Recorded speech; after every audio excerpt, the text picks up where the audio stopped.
Welcome student, myself Dr. Jaswant Sharma, Associate Professor in Chemistry. Today I am going to deliver an important topic, that is reacting species in organic chemistry. Student, organic chemistry में जो organic reactions हैं, उन reactions के लिए कुछ species responsible होती हैं जिनको हम reacting species कहते हैं. जैसे आपने सुना भी है इलेक्ट्रोफाइल, न्यूक्लियोफाइल, फ्री रेडिकल. आज हम एक नया रिएक्टिंग स्पीसीज के बारे में और ध्यान देंगे, वो है कार्बिन. कार्बिन को भी हमने रिएक्टिंग स्पीसीज का है. कार्बिन को अगर हम वैसे अगर जनरल बात करें तो इसको हम कार्बिन कहते हैं. बाईवैलेंट कार्बन है यहाँ और इस पर एक लोन पेयर है. कार्बन की वैलेंसी यहाँ पर अगर होना तो चाहिए 4, लेकिन 2 वैलेंसी तो हाइड्रोजन से सेटिस्फाई है और 2 यहाँ पर इलेक्ट्रॉन फ्री हैं. इसको हमने कार्बिन कह दिया है. इस कार्बिन के लिए अगर हम आज स्पेशल बात करें, व्हाट इज दिस? कार्बिन को हम एक रिएक्टिंग स्पीसीज कहेंगे. This is a short lived bivalent carbon with 2 lone pair, 2 electrons. Short lived मतलब बहुत ही रिएक्टिव है तो शॉर्ट लिव्ड है. इसको हम ये भी कह सकते हैं कि ये इलेक्ट्रॉन डेफिशिएंट है.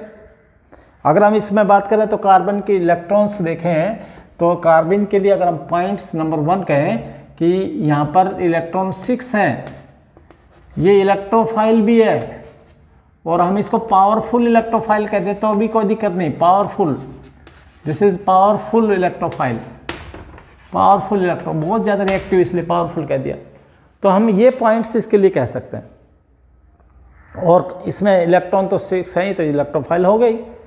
अगर हम यहाँ पर बात करें कि इसके 2 टाइप कौन कौन से बना सकते हैं, तो कार्बिन को हम यहाँ पर 2 टाइप में डिवाइड कर रहे हैं. 2 तरह के स्ट्रक्चर यहाँ पर बन देखने को मिलते हैं. एक तो कार्बिन का ये स्ट्रक्चर बना सकते हैं कि दोनों इलेक्ट्रॉन एक ही तरफ, जिसको हम यूं भी कह सकते हैं कि ये जो इलेक्ट्रॉन्स होंगे वो इस तरह से होंगे, इस स्पिन में होंगे. मतलब अपोजिट स्पिन में दोनों इलेक्ट्रॉन होंगे. यहां पर अगर स्ट्रक्चर बनाकर दिखाता हूं तो मैं ये देखने को मिलता है. तो ये 2 डिफरेंट स्ट्रक्चर बन गए. एक को तो हमने कहा था ट्रिपलेट, ये तो ट्रिपलेट फॉर्म है, ट्रिपलेट फॉर्म होगी कार्बिन की. और इसको कहते हैं सिंगलेट फॉर्म. सिंगलेट फॉर्म है कार्बिन की. तो कार्बिन की सिंगलेट फॉर्म में यहाँ पर जो इलेक्ट्रॉन्स होंगे वो एक ही डायरेक्शन में होंगे. इसको अपन यूँ भी बना सकते हैं, डायरेक्शन इसकी एक ही मिलेगी, एक ही डायरेक्शन में ये दोनों इलेक्ट्रॉन एक ही डायरेक्शन में, डायरेक्शन यहाँ पर सेम होगी, ऐसे एक ही डायरेक्शन में होंगी. तो यहाँ पर ये पेयर्ड नहीं है, ये डायरेक्शन सेम रहेगा. तो इनमें से अगर हम बात करें कि ये वाली फॉर्म और ये वाली फॉर्म है, इन दोनों फॉर्म का अगर हम यहाँ पर कुछ जिक्र करें, डिफरेंस करें, तो पहले बात तो करेंगे अपोजिट स्पिन है इसमें, ये वाला पॉइंट. इसमें सिमिलर स्पिन है, ये वाला पॉइंट कह देंगे.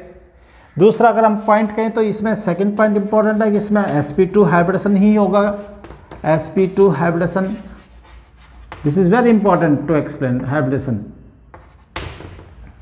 और यहां पर हाइब्रिडेशन की बात करके चलते हैं तो sp2 एंड sp दोनों ही मिलते हैं, यहां पर बहुत हाइब्रिडेशन मिलेंगे. उसकी वजह यह है कि ये दोनों इकट्ठे हो जाएं तो ये वाला हो जाएगा, एक एक रहें तो ये इनको काउंट नहीं करेंगे, sp हाइब्रिडेशन कहलाएगा. सिग्मा बॉन्ड 2 ही होंगे, एक साथ काउंट कर लेते हैं बाई चांस तो ये इस तरह से पोजिशन हो जाती है. तो ये यहाँ पर बॉन्ड एंगल की बात करें तो ये 100, वैसे तो हम कहते हैं कि इसमें 103 है और होना चाहिए 120, तो उसका रीजन है कि लोन पेयर की वजह से ये श्रिंक हो गया और ये 180 है. शेप इसका कैसा होगा? लीनियर होगा. इसका कैसा है? ट्रायगोनल है. ये डिफरेंस लेकर चल सकते हैं. एक इम्पॉर्टेंट डिफरेंस जो हम यहाँ पर देना चाह रहे हैं, ईसी में इलेक्ट्रॉन कॉन्फ़िगरेशन, दोनों के इलेक्ट्रॉन कॉन्फ़िगरेशन अगर देखें, यहाँ 1s2 है, इस केस की बात करूँ मैं 1s2, 2s2, 2s2 और 2s2, ये हमारे पास 3 टाइप के हाइब्रिड ऑर्बिटल हैं। हाइब्रिड ऑर्बिटल यहाँ पर 3 टाइप के होंगे और इन 3 टाइप के ऑर्बिटल में यहाँ तो 2 इलेक्ट्रॉन है, यहाँ 1 इलेक्ट्रॉन है, यहाँ 1 इलेक्ट्रॉन है और इस तरह से 6 इलेक्ट्रॉन हो गए और यहाँ पर 2pz जो होगा उसमें 0 इलेक्ट्रॉन है। This is electron configuration of this series.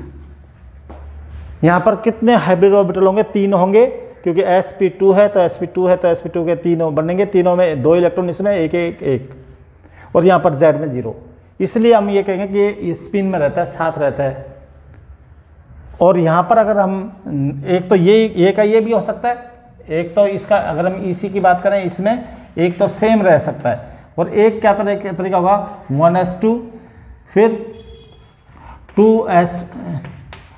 2sp। यहाँ पर स्पेशल बात ये ध्यान देनी है 2py और 2pz, तो 1 1 1 1 ये होंगे। ये दूसरा कॉन्फ़िगरेशन ये हो सकता है यहाँ पर। तो स्टूडेंट ये स्पेशल अपने को अटेंशन देना पड़ेगा कि यहाँ पर वेरिएशन क्या रहेंगे। तो ये वेरिएशन कॉन्फ़िगरेशन में यहाँ पर सारे के सारे 1 1 इलेक्ट्रॉन है, यहाँ पर डबल इलेक्ट्रॉन हो चुका है। तो अब हम स्टेबिलिटी की बात करके चलते हैं। तो ये लेस स्टेबल होगा, लेस स्टेबल, और ये मोर स्टेबल हो सकता है, मोर स्टेबल। लेस स्टेबल और मोर स्टेबिलिटी की भी बात भी कर सकते हैं, इसलिए हम कहेंगे this is very high reactive और वो रिएक्टिव कम होगा। लेस स्टेबल, मोर स्टेबल की बात कर दी। एक इंपॉर्टेंट बात ये और कहना चाह रहे हैं, दिस इज वेरी हाई स्टीरियोस्पेसिफिक। स्टीरियोस्पेसिफिक क्या होता है?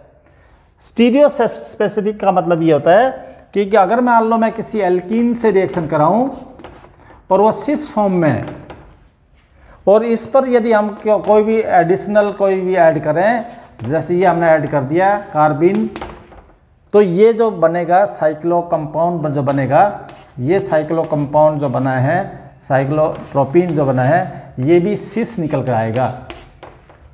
तो सिस से सिस ही बनेगा। अगर ये एडिशन होता है, इस टाइप की कार्बिन का अटैचमेंट होता है, तो ये स्टीरियो स्पेसिफिक कहलाता है। जो सिंगलेट है वो स्टीरियो स्पेसिफिक होता है। जैसा कॉन्फ़िगरेशन एल्कीन का है वैसा ही साइक्लो एल्कीन का बनेगा। यहाँ पर ऐसा नहीं है, यहाँ पर ट्रांस बनता है, यहाँ पर ट्रांस बनता है। सिस भी बन सकता है, ट्रांस भी बन सकता है, लेकिन ट्रांस यहाँ पर नहीं बनेगा। This is again very important. एक इंपॉर्टेंट पॉइंट और मैं डिस्कस करना चाहूँगा यहाँ पर कि सिंगलेट से यदि हम ट्रिपलेट बनाना चाहें तो सिंगलेट से ट्रिपलेट बनते वक्त एक इम्पॉर्टेंट हमें ध्यान देना, गैसेस स्टेट होने चाहिए। ये सिंगलेट है, ये ट्रिपलेट में बदल सकता है। क्या होना चाहिए? गैसेस स्टेट होने चाहिए, नंबर 1। नंबर 2, यहाँ पर डाइल्यूट, वेरी डाइल्यूट सॉल्यूशन होना चाहिए, वेरी डाइल्यूट मीडियम होना चाहिए। और नंबर नेक्स्ट, अगर डाइल्यूट नहीं तो बेंजोफिनोन भी ले सकते हैं। तो gases state, very dilute solution, very dilute medium, और एक बेंजोफिनोन की प्रेजेंस में भी बेंजोफिनोल ले लें, इसकी प्रेजेंस में ये सिंगलेट ट्रिपलेट में चेंज हो सकता है, इसका उल्टा नहीं होगा। तो ये दिस इज ऑल अबाउट कार्बिन। कार्बिन के टाइप हमने एक्सप्लेन कर दिया, कार्बिन समझ लिया, कार्बिन का स्ट्रक्चर समझ लिया, कार्बिन के कुछ डिफरेंसेस समझ लिए। तो इसमें स्टूडेंट अपने को एकदम कमांड करके चलना है, because this is very important for examination point of view.